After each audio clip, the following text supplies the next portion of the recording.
sekarang kita akan memulai kegiatan kita untuk sharing masalah perikanan, peternakan, dan pertanian. Nah, saat ini kita kembali ke perikanan lagi, yaitu mengenai panen ikan patin ya. Panen ikan patin ini kebetulan kita bisa masuk ke cold storage. Jadi panen ikan patinnya patin mati ya. Jadi satu mobil itu bisa berisi kurang lebih 5-6 ton. Nah, ini persiapan es baloknya. Nah, baloknya kita beli dulu ke tukang es, kurang lebih banyaknya segini. Ini es balok. Terus nanti kita pecahin, kita taruh di sini beberapa lapis. Jadi es ikan. Nanti ada proses pengepakan segala macam. Nanti kita lihat lebih jauh mengenai itu. Nah, ini panen kita saat ini di Danau Werarem yang ada di Kota Bumi. Nah, kalau di sini kemarin rata-rata ikan mas. Nah, ini ada juga ikan patin kita. Nah, ikan patin yang kita panen rata-rata ukuran 7 on ke atas. Jadi ikan-ikan besar untuk patinnya ya. Itu biasanya kalau produk olahannya itu dori ya. Kalau orang-orang tahu dori atau ikan filet, nah itu ikan patin ya. Ikannya putih biasanya. Nah, ini proses nurunin esnya. Kalau diangkat itu dingin, makanya digelundungin aja. Di bawahnya ada ban biar nggak ambiar. Turunkan pakai semacam besi itu buat narik itu. Ya, proses untuk pembongkaran esnya ini kurang lebih 1-2 jam. Jadi sebelum ikan kita proses ini kita siapin dulu media kirimnya. Jadi kita pakai es segala macam ini. Kalau kondisi panas kayak gini, esnya itu cepet banget mencair ya. Ini termasuk esnya bagus. Nah, lanjut kita langsung ke tengah keramba. Jadi untuk proses bleeding dan panen ikan patinnya. Nah, ini danau kita ya, kemarin udah kita update juga. Kalau danau sini ini masih lumayan banyak ini untuk ecengnya ini. Nah, ini ada tumbur aja. Nah, ini danaunya luas sekali ya. Ini sebagian ada yang pakai listrik, ada yang pakai tenaga surya untuk penerangan di tengah kerambanya. Yang panen patin ini nanti di farmnya Pak Hendra Satibi atau Pak EN nanti.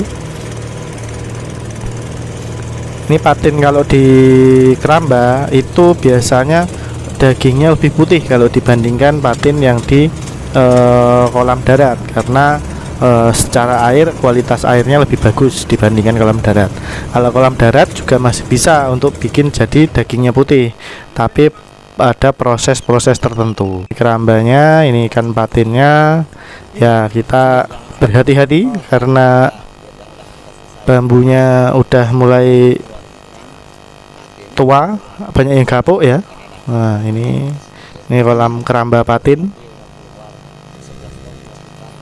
Panennya lebih gampang karena ya tinggal minggirin patinnya. Nah, ini kalau posisi udah panen sih, ikan rata-rata kurang nafsu untuk dikasih makan karena ada proses bleeding. Nah, bleedingnya itu kita langsung di tengah keramba. Jadi bau darahnya itu mempengaruhi ikan-ikan yang di keramba. Jadi ikan nggak terlalu nafsu untuk makan. Ikannya cuma naik-naik aja. Biasanya harusnya normalnya mereka muter kayak ikan nila, ikan mas gitu kan, muter itu mau minta makan. Tapi kalau ini tandanya sih stres sih kalau cuma naik turun aja. Ini kita coba kasih makan. Nah, biasanya nafsu makannya itu kalau makannya ruame banget. Tapi kalau ini karena ikannya stres karena ada bau darah, jadi ikannya nggak terlalu lahap untuk makannya. Jadi ikan itu lebih rame kalau pas tidak ada panen gitu. Ini ikannya juga udah mulai ukuran panen juga ini, tapi nunggu giliran kayaknya ini. Proses lama budidayanya ini kurang lebih 5-6 bulan untuk mencapai ukuran 7 on ke atas. Dari ukuran kalau masuk ke sini udah ukuran 2 in rata-rata, biar ikannya nggak lolos jaring. Biasanya dideder dulu di kolam darat sampai ukuran 2 in. Biasanya beli ukuran 1 in seperempat ataupun 1 in setengah, lalu dideder sebentar kurang lebih di 2 in sampai 2 in setengah, masukin ke keramba. Nah, proses itu nanti selama 5 sampai 6 bulan. Nah, ini proses pembantaian atau pembleedingan sih. Ternyata udah selesai ya bleedingnya. Ini ikan-ikan yang udah siap mau dipanen juga ini. Itu jadi di kerambanya dikecilkan, dipinggirin ke sana, ditimbang untuk total. Pokoknya kita bleeding itu satu kapal nanti kurang lebih di 2 ton. Nanti 2 ton dikirim ke darat, di packing tadi pakai es tadi, terus kita ngambil lagi bleeding lagi 2 ton. Nah, nanti sampai 6 ton, berarti 3 kali trip. Ini ikan ditunggu, intinya habis di bleeding dibiarkan dulu di itu untuk biar proses darahnya itu keluar secara sempurna, biar daging itu putih. Jadi putihnya itu bukan karena pemutih, tapi ya memang dari prosesnya. Ini kalau di kolam keramba itu ikannya tidak bau lumpur biasanya. Nah, ini udah kita masukkan, kita angkut. Ini kurang lebih 2 ton. Nah, karena terjadi hujan tadi kita riup dulu. Nah, ini 2 ton itu ngepres sekali ya, ngepres banget dengan kapal kayak mau tenggelam gitu kan. Paling tinggal 10 cm dari air. Jadi kalau ombaknya agak gede ya ini sikilnya kedelep ini ya. Nah, ini ikan semua ini. Perjalanan kurang lebih 15 menit. Nah, ini udah sampai di pinggir. Ini udah mau proses semua truknya. Jadi di bawah itu tadi udah dilapisin es, lapisannya, terus di atasnya itu ikan, terus di atasnya ikan nanti dikasih es lagi, terus dikasih ikan, dikasih es, dikasih ikan. Biasanya sih 3 sampai 4 lapis biar